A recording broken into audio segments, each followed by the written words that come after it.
سلامتين مشروعنا هو مشروع يونوجس لودن يهي وسارده هيئة الخير أورك جورمت أو كترسن مكانسا كوميونيتيجا يافكرت وحنو رجينا إننا نقول تيجو رئيسي إننا نقول يونوجس استوى السودان هذه يعني ومهدنا قينا قبل كهود الرئيس وان كيو دنبيه عين كيو الرئيس وقاضي دونا وولي بيدو بيهنا لسرفيجين أيضا ما يسترتوي سارد بيهو يدو أيلة شوغان وسير كاريما جودها iyo wasiiru dawlihii biyaha wasiirkii qorsheynta wasiirka kale oo faran wasiirkii cadaaladda wasiir ku-xigeenka arrimaha gudaha wasiir ku-xigeenkii warfaafinta iyo madax kale oo runtii madaxda qaranka ka mid ah salaadiintii oo uu suldaan barre uu hogaaminayo waxaan runtii aad ugu faraxsanahay iyadoo maanta aanu xafladii iyo wanqalkii aanu dhignay degmadii Gumburaha inuu riigiina uu la socdayo baraka kale ay degmadan Gumburuhu ay leedahay ayayna noqotay riigina la socdo in badan baa dawladda kala hadasheen in badan baa aniga la igala hadlay deegaankani biyaha warana waa la ballan qaaday wasiirka biyaha uu ballan qaaday aad baan madaxda qaranka ugu mahad celinaynaa wasiirada runtii iminka garab jooga ee taagan iyadoo in horta waxa ilaahay mahadiya intaanu joognay wasaaradan waxa iyagu hadal iyo dhagax dhigis kama aha waxa iyagu waa kaash naqad idhabsi wadii ka arkay riigii weynaga iminka hoos taagan in wasiirkuna halka madashii wuxuu ka sheegay waxaan ilaabay wasiir bin geeridu ha ku ilowdo wasiir ku-xigeenka wasaaradda dakhliga jaamac in khayr Allah siiye waa wasiirkan waliba saaxiibka gaarka aanahay waanan ka cudur daaranayaa ishayda yara qabano hoos yani raalika oo markaa kolka in waxa iyagu anaga waa kaash maaha si noqo soo noqo iyo ballan maaha markiiba waanu dhagax dhignaa waad aragteen meeshaanu dhagax dhignana ilaaha raxmaankii uu nagu soo asturaa markiiba biyay soo butaaca leeyno marka hore aanu dhigayno ayaanu ku dhignaa magaca ilaahay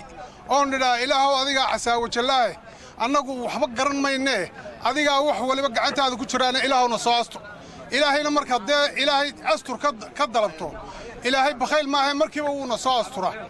kolka waad ogtiin meel walba dee waanu dhagax dhignaa biyuhuna way soo butaacaan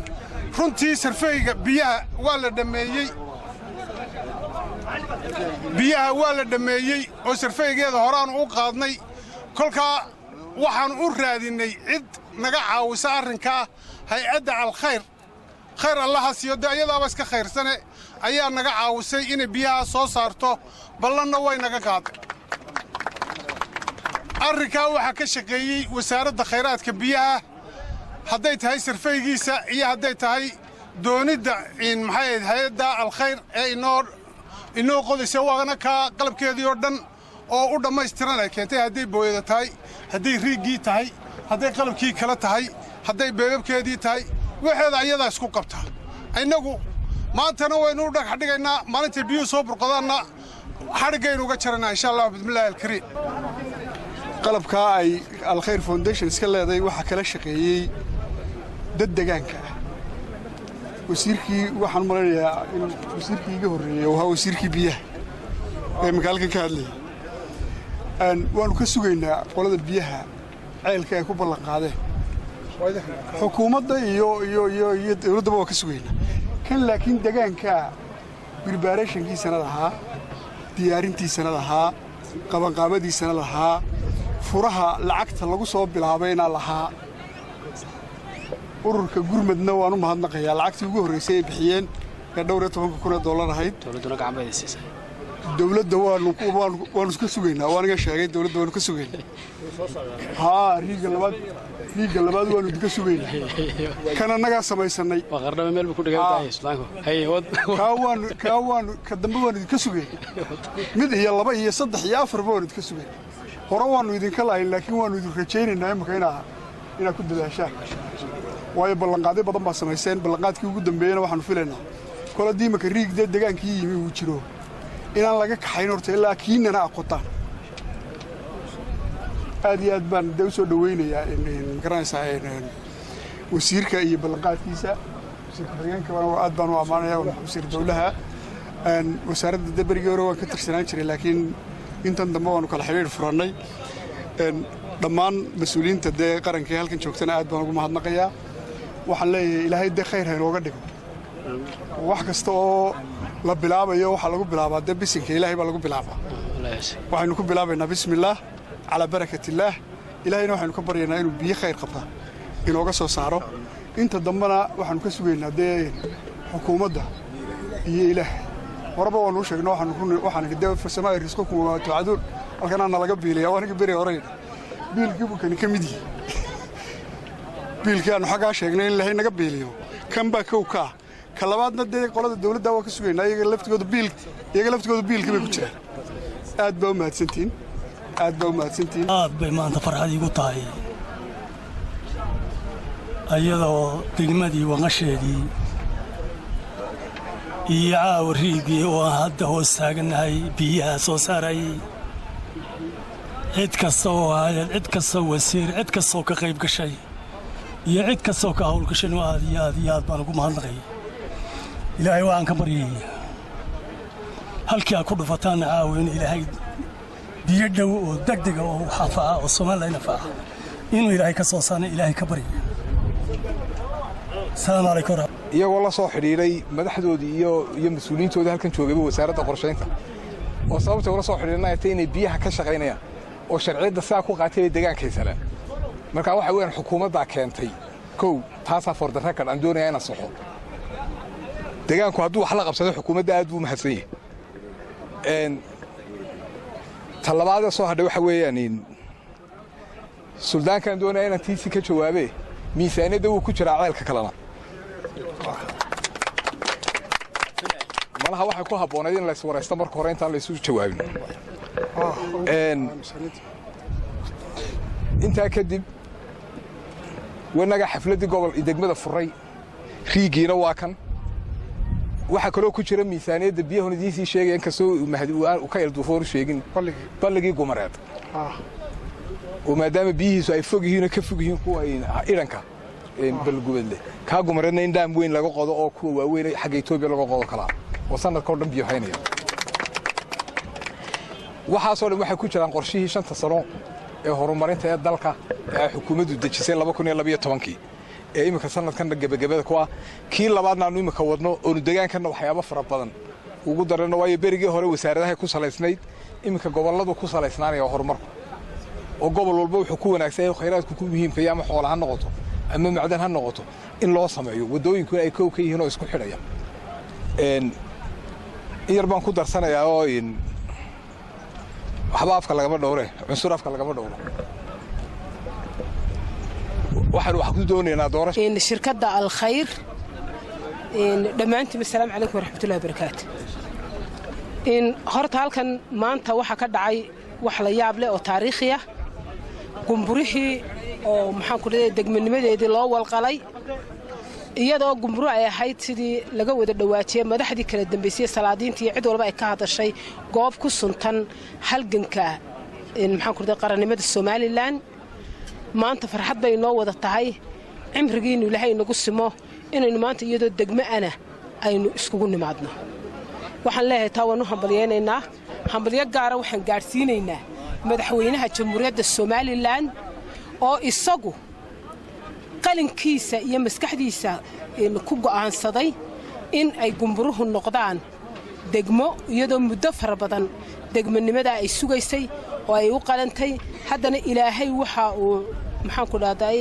go'aamiyo xukunku ku dhacay inay maanta noqoto laakiin waxa farxad inoo ah madaxweynihii halganka Soomaaliland inuu maantana nasiib u yeesho inuu degmanimadeediina uu ku dhawaaqo oo wix ilaahay lagu mahadiyo madaxweynaha waxaan leenahay madaxweyne waad mahadsan tahay bulshada maxaan ku dhahday deegaankana way ka gudoontay magacaabida maxaan ku dhahday degmadaas aad magacawday inta waxa ii dheer biyuhu waa noloshii waxaynu maanta halkan maxaan ku dhahday hadaynu reer hawdnahay deegaanka hawd hadaynu bulshada ku nool baahida inoogu daran had iyo jeer waxa weeye waa dhinaca biyaha dhinacii biyahana waxaynu arkaynaa horumarka aynu ka samaynay imika waxyaabaha fara badan ee laga qabtay ceelal badan baa la qoday balliyaa la sameeyey xukuumaddu samaysay deegaano fara badan oo jamhuuriyadda Soomaaliland oo ka jiray ama raad ka jiray ayaad ogtiin maanta inay biyo haystaan maanta ayay nasiibkeeda noqotay in deegaankana riigii maxaan ku dhahday ugu horeeyay laga qodo iyadoo kuwa kalena ay istaba socon doonaan sida wasiirka qorsheynta uu sheegay wixii qorshaha dawladda ugu jira riigii hore ugu jiray kan uu labeeyay balliyaa ku jira in maxaan ku dhahday waxyaabo fara badan oo kalena waa laga qaban doonaa deegaanka marka deegaankan mar haddii